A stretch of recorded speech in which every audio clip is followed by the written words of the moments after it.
Hi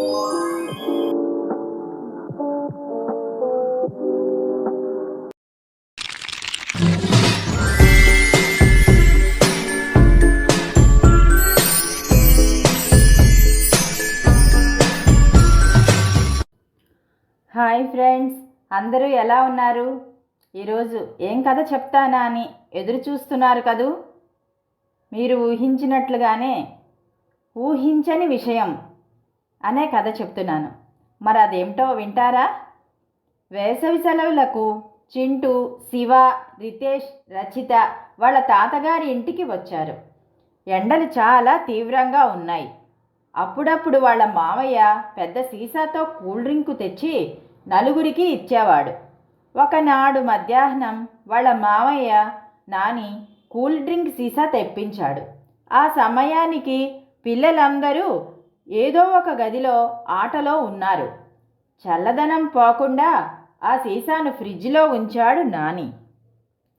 Chintu మంచినీళ్ల కోసం అటువైపు వచ్చాడు. వాళ్ళ మామయ్య నాని, ఒరేయ్ చింటూ, అందరినీ పిలిస్తే డ్రింక్ త్రాగవచ్చు అన్నాడు. అందుకు చింటూ, మామయ్య, నేను ఒక తమాషా చేస్తాను చూడు అన్నాడు. ఫ్రిడ్జ్లో డ్రింకు సీసా లాంటిదే ఇంకొకటి మంచినీళ్లతో ఉంది. అది తెచ్చి బల్ల మీద ఉంచి పిల్లలను కేకేశాడు చింటూ. వాళ్ళు రాగానే 4 గ్లాసులలో ఈ నీళ్లు పోసి డ్రింకు తాగండి, నాని మామయ్య తెప్పించారు అన్నాడు. గ్లాసు తీసుకొని రచిత అది త్రాగడం ప్రారంభించింది. చాలా చల్లగా ఉండటం చేత కొంచెం మాత్రమే నోట్లోకి మింగగలుగుతోంది. ఇదేమిటి, ఇది చల్లగా చప్పగా ఉంది అన్నాడు శివ. నాది అలాగే ఉంది అన్నాడు రితేష్.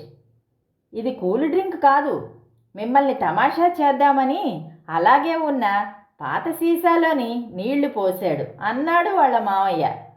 భలేగా మోసపోయారు. ఉండండి, ఈ మాట నిజంగా డ్రింకు త్రాగుదాం అన్నాడు చింటూ. వెళ్ళి ఫ్రిడ్జ్లో నుండి అసలు డ్రింకు సీసాను పట్టుకువచ్చి 5 గ్లాసులలో పోశాడు. వాళ్ళు నలుగురితో పాటు వాళ్ళ మామయ్యకు కూడా 1 గ్లాసు అందించాడు చింటూ. అందరూ చీర్స్ చెప్పుకొని త్రాగడం ప్రారంభించారు. కానీ ఒక్కరి ముఖంలోని ఆనందం కనిపించలేదు.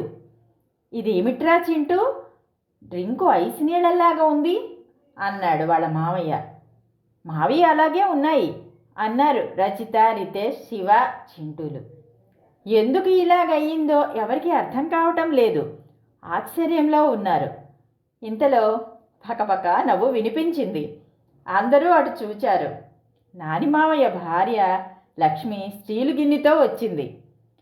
ఆమె, చింటూ తమాషా గురించి విన్నాను, నేనెందుకు అలా చేయకూడదనుకొని సీసాలో డ్రింకు స్టీల్ గిన్నెలో పోసి ఈ సీసాలో మరొక సీసాలోని చల్ల నీళ్లు పోశాను. ఇప్పుడు అసలు డ్రింకు తాగండి అని గిన్నెలోని డ్రింకు అందరి గ్లాసులలో పోసింది. ఊహించని ఈ విషయానికి నవ్వుతూ, మరి ఇందులో గారడీ లేదు కదా అని మామయ్య ఆ డ్రింకు త్రాగసాగాడు. పిల్లలు కూడా భలే తమాషా అత్తయ్య అంటూ నవ్వుకుంటూ అదనంగా పోయించుకొని త్రాగారు. ఇదండి కథ. బాగుంది కదూ. మరో మంచి కథతో మీ ముందు ఉంటాను. అంతవరకు సెలవు. Bye bye.